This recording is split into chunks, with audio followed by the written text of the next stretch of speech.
Hello everybody and welcome to the United Stand. This is your latest Manchester United news and transfer news. Lots to talk about today. Pogba replacement Snub, linked to a very prolific striker, a very exciting striker that, to be honest, I'm going to say I know who he is, but I'd never really thought about him as an option for United up front, and I think he's a very exciting one. We'll be talking about him in a moment as well.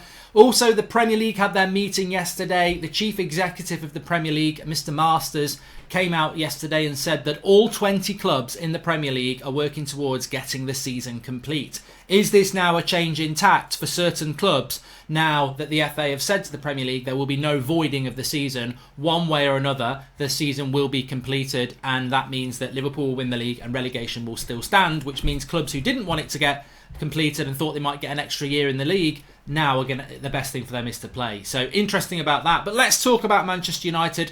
The headline story I'm going to talk about is coming from Sport, which is an outlet close to Barcelona. They're saying that Pjanic of Juventus has snubbed Manchester United because he favours a move to Barcelona. And again, it feels like there's a lot of stories around at the moment. Zaniola from Roma, a little bit about Niguez as well in an obscure website in Spain about coming to Manchester United. And this obviously is all to do with Pogba again. Paul Pogba leaving Manchester United, Paul Pogba staying at Manchester United, and who United would bring in if Pogba went. Well, Pjanic, let's start with him at Juventus.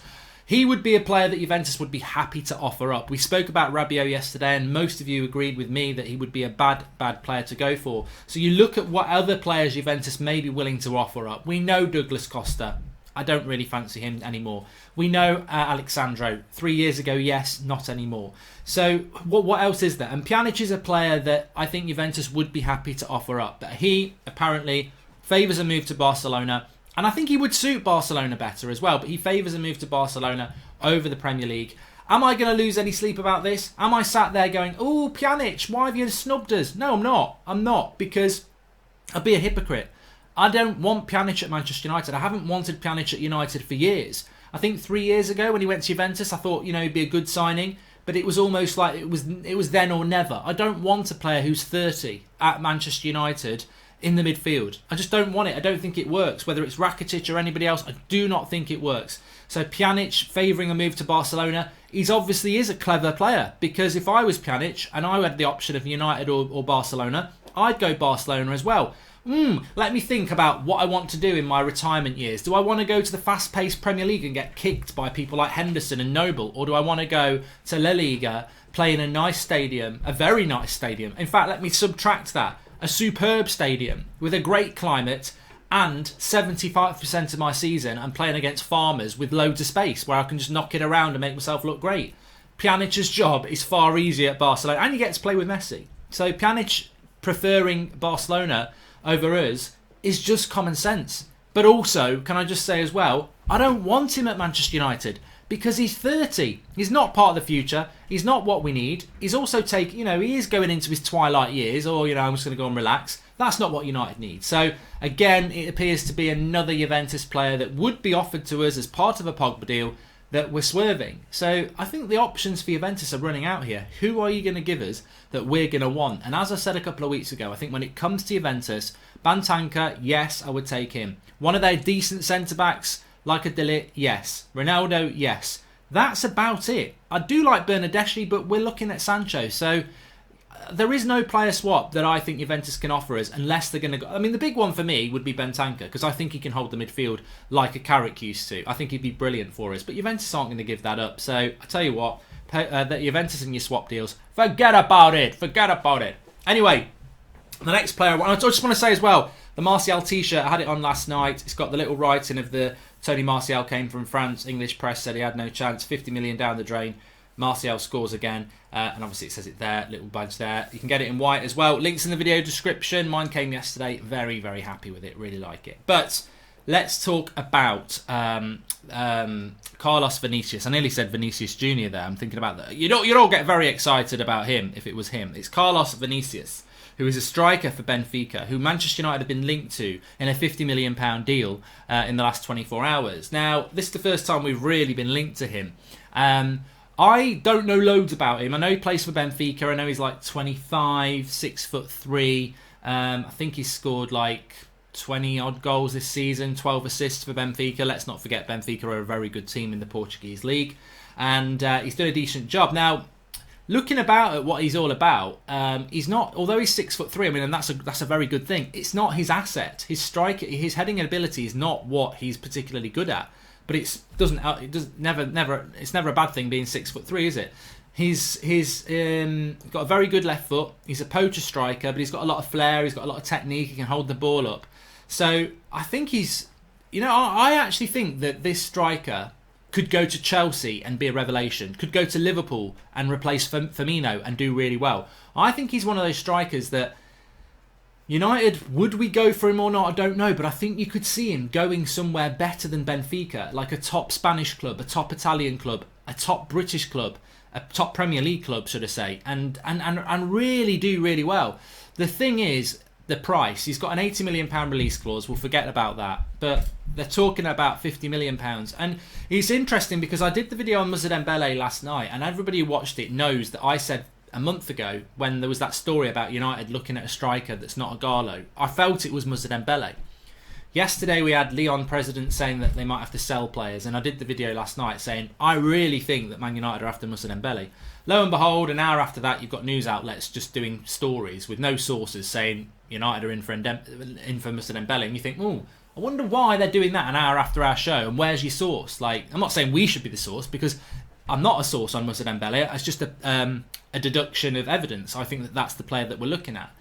But there could be other players that we're looking at, and I think this Vinicius player is interesting. He is interesting because I think with Moussa Dembele, we know we're probably getting a player that's a little bit like a Garlo, a little bit younger. Maybe can be even better. But with a Vinicius Junior, you just don't know what you're going to get, and there is something exciting about that. Of course, Brazilian Manchester United doesn't go well together. Do I think there's anything in this deal? No. But what is encouraging to me is that whether it's Moussa Dembele, Timo Werner, Carlos Vinicius, or any other striker who's around sort of 23 to 25, who is at a club where they would leave to come to United to step up, I think is exciting. And we spoke about Pjanic there, who is 30, and I think he's past it for what we're looking to build. But I'm more encouraged. And I think, you know what, if we're harsh, Ighalo is past it for what we're looking to build. Cavani's definitely past it for what we're looking to build. But looking at these strikers around this sort of 23 to 25 age group who want to make a step up in their career, I think it's exactly the area United should be looking at. So I'm not going to dismiss this Benfica striker and say, oh, we don't want him. Because I think it's exactly the sort of profile of player that we should be looking and has been successful for us in the last 12 months. So let's wait and see about that. There's a couple of other stories to bring you. Zaniolo from Italy, plays for Roma, has been linked to us in a £60 million deal. He's currently recovering from a bad injury. He's also, if you know anything about Zaniolo, he's not a holding midfielder. He can play in the midfield, but he's more of an attacking midfielder. He'd be more in the Bruno position. Inter made a massive mistake letting him go to Roma. They're talking about him being the next Totti. He's been likened to people like Kaka and Gerrard, but do we need a player like that? Well, if Pogba went, maybe, but I still think he's more advanced than that. I think United, for a Pogba replacement, you're looking at a box to box, maybe someone with a bit of flair going forward. But I think Zaniolo would be a 2 attacking player. But I mean, I wouldn't say no. He's a fantastic talent. I think 20 years of age at the moment. Also, Spanish outlet. I saw this in the Manchester Evening News, a website called Todo Efies. They're saying that United in for Saul Niguez. Manchester Evening News saying absolutely no chance, which I would verify for what I think. I just do not think United can get Saul Niguez. There's one player that I think is available from Atletico Madrid for United that they should be looking at, and that's Thomas Partey. Whether we will or we won't, I don't know. That's the player that we should be looking at from him. And back to the Premier League. Look, I think it's going to change day to day. I had a really good show with Flex on last night. If you've not seen it, check it out. I'll put the link in the video description. I'll put an eye in the top corner, or you can just go through the homepage. After I finished the show yesterday, got Danny Rose, ex-Spurs, I think he's on loan at Newcastle now, saying that he doesn't give a shit about public morale. He gives a shit about safety, and football shouldn't even be being discussed about coming back at the moment. Look, it's his opinion. I respect his opinion totally. I respect anybody who agrees with that opinion. But what I don't get about that opinion is it's just focusing on the now. You're not even going back training till next Monday in a week. You won't be playing football until next month. Like, you're judging it on the now, and the cold, harsh fact is infection rates are coming down. They've been coming down for 3 weeks. If they come down another week, and then another week, and another week, why don't you want to go and play football? You're going to be one of the safest people in the world. You're going to go into a hotel, you're going to be tested before you go in, and in there you're going to be regularly tested. You're going to be much safer than you are picking up your post in your own living room every day at home. So, and all these footballers who don't want to do it, just don't do it. But don't think you can derail it totally coming back, because the Premier League is set to lose £360 million, even if it comes back. Double that if it doesn't come back. If these footballers think they're going to sit at home on full wages till we get a vaccine for a year or whatever like that, they're sadly mistaken. Football is going to bankrupt itself by not getting back. So I'll tell you what, there will be people like Danny Rose who don't want to play, and I respect that, but there'll be a lot of people who realise that they need to get back. And everyone else is getting back. Schools are going back. Construction workers are going back. Manufacturing is going back.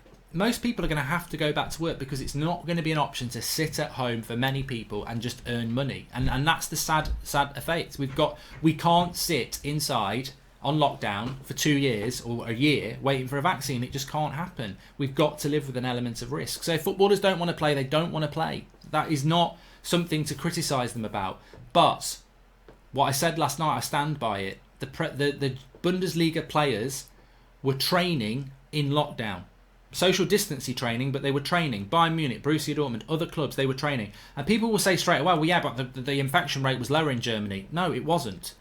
There is something called the R rate. If it's below 1, that means it's manageable. If it's above 1, that means lockdown, because it's spreading more than you want. In Germany in April, it was above 1. They've had less deaths and they've had less infections, but the infection rate was above 1. It was dangerous. But footballers were still training in the Bundesliga at that point. And no Bundesliga player, as far as I'm aware, has moaned about Bundesliga football coming back. Plenty of Premier League players have done it.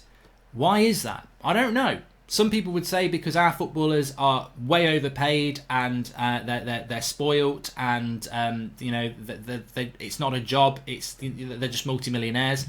I would say a lot of Bundesliga players like that as well. I don't know why that is. Maybe it is perception. Maybe they think it's safer in Germany than it is here. But the reality is the infection rate was high in Germany, and players were playing and training. So, look, I think you've just got to respect opinions on this, but I don't think that you can say, well, now's not the time to be talking about football, when they're talking now about getting it back in June. No one's asking anyone to play football at the moment, are they? But it's a hot topic, and it will remain a hot topic. And I think you've got to listen to both sides without, like Flex says last night, without getting angry or aggressive. There are, unfortunately, it's turned into a bit of an election, hasn't it? There are both sides, and people have their strong opinions on both sides, and that's why I don't think there is any right or wrong. The right thing at the moment is that there's no football in this country.